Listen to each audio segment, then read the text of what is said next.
What's going on, guys? Thanks for clicking on another episode of Freak TV. Well, even if it is your first time, thanks for clicking on an episode of Freak TV. Today I'm going to be showing you guys how I fillet bluegill, boneless and skinless. I'm camping right now at a GRCA park, and I'm going to cook them over the fire with some beer batter in a pan. Got 6 nice fat slab bluegill there. Should be a good amount of meat off these guys. If I catch them in the shallow water, I find here, they have a lot of parasites. But I was catching these guys at about 25 feet.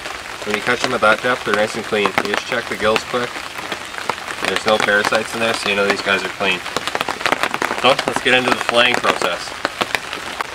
Okay, so when I start with these guys, there's a backbone that runs about this deep all the way through the meat.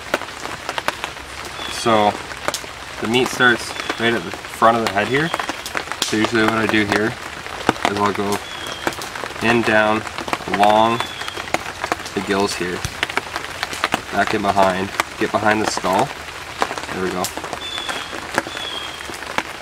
and down and in and follow right into where that fin meets up there. You go underneath the fin, underneath the gill, and then I take my knife, put it straight in, and just start working it back.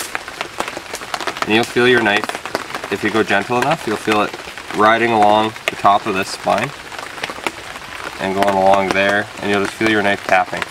Don't push hard, just follow along the meat. I can follow that all the way down and along the back here until I get to the back of that dorsal, and then I pop it right through, put pressure down on my knife. See, I'm pushing down on it. That'll ride along that bone. You can just pressure right along there, keep moving back and forth, and slide right out the back. And then you'll see what we've done in the top here. It's opened up, you got all that back meat. So I'll slide my knife along and start riding along the ribs. Cut right down at the back here to the bottom of this fin. You have meat. So then I start working the rib cage. See the meat's coming up here. You can hear the knife riding along those rib bones. You don't want to push too hard because you'll pop right through them, and nobody wants to eat bones. Right along there. They'll come up and then it'll go back down and in, and you'll be able to get around the ribs. Working along the rib cage. There we go. Now we're getting the skin to peel back. Past that first rib cage, I can go back down and in along those ribs, and then you're pulling all this meat right here. Make sure we get all of it right down the back. It's a good amount of meat in here. Follow along right down to the belly. That's pretty much the end of your meat. And then I cut straight across here, get the skin. There's your skin on fillet. No bones in there.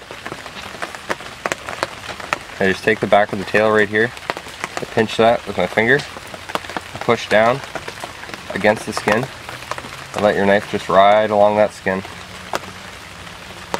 Get all the meat off of there, and there you go. There's a nice, clean, boneless, skinless bluegill fillet. We'll do the other side. Same thing, start under here, right against the head, in, underneath that shoulder, take your knife, work your way along the back. A little trickier once you get the one side off. You don't have that leverage, press up against the body. Out. Oh, we hit the bloodline there. That's okay though. See, I'm working in here. That knife just follows along those bones. Right out the back tail. Watch your fingers. See how that knife just slid right along around those ribs. You'll keep following along, you'll get right up to the skin. That's where this bone goes to. Just keep on working it until you're past the skin, the bone connection. I think I got under it there actually. Okay, that's them right there. See these ribs sticking out? Probably not. but there's bones right here. See them pressing up against the knife? Start working down past your next rib cage, and then it's pretty clean and smooth from there on out. Right out the belly. There's another boneless fillet. Take the skin off, pinch the tail, slide your knife along. Get all that meat off. I sliced in too far with a knife right here, so that's going to be a separate piece, but we got all the meat. There you go. Nice big chunks of meat. Skin, and then you can throw that stuff away. I'm going to cut up the rest of these guys. I'll show you all the fillets I got, and then cook them over the fire. Okay, so I got my fillets all cut up. That was 6 of them. That's a good amount of meat. That's probably just enough for 2 people. And you'll see how nice, clean, and white meat comes off of those bluegill. And absolutely no parasites, which makes me so happy. So I got fries cooking right now on the fire.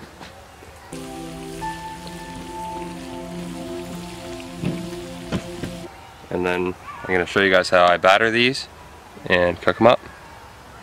Okay, so all I'm using on these guys is Clubhouse English style fish and chips. Basically fish crisp, only it's like $3 cheaper.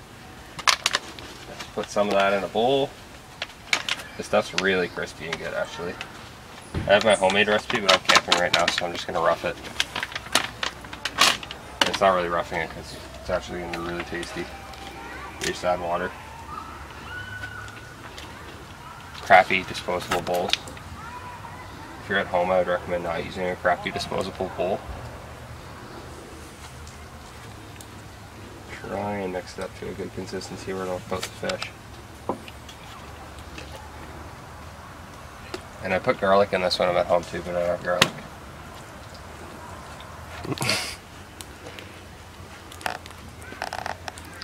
Yeah, you really want to make sure that you waste as much ingredients as possible, because there's hungry animals in these woods and they want some fish batter too. Okay, that's pretty much the consistency I'm looking for there. Or dip these fish, they should catch all that and won't run off. Get all the chunks out. Just like making pancakes.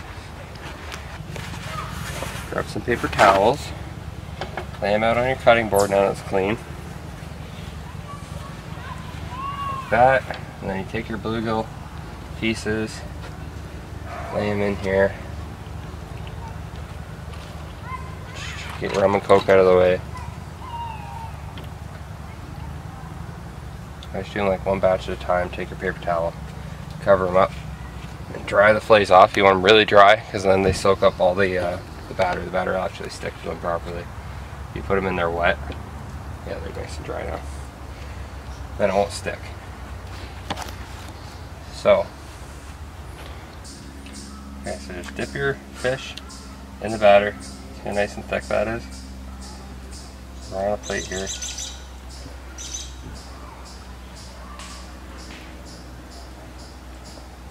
Oil's heating up there over the fire.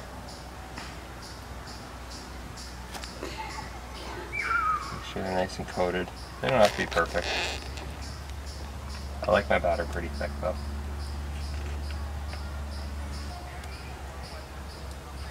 Okay, let's go drop these in the oil.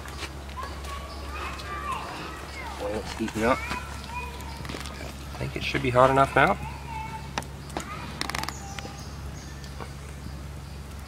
Incoming bluegill fillet. Oh yeah, sizzling up. Bluegill shore lunch.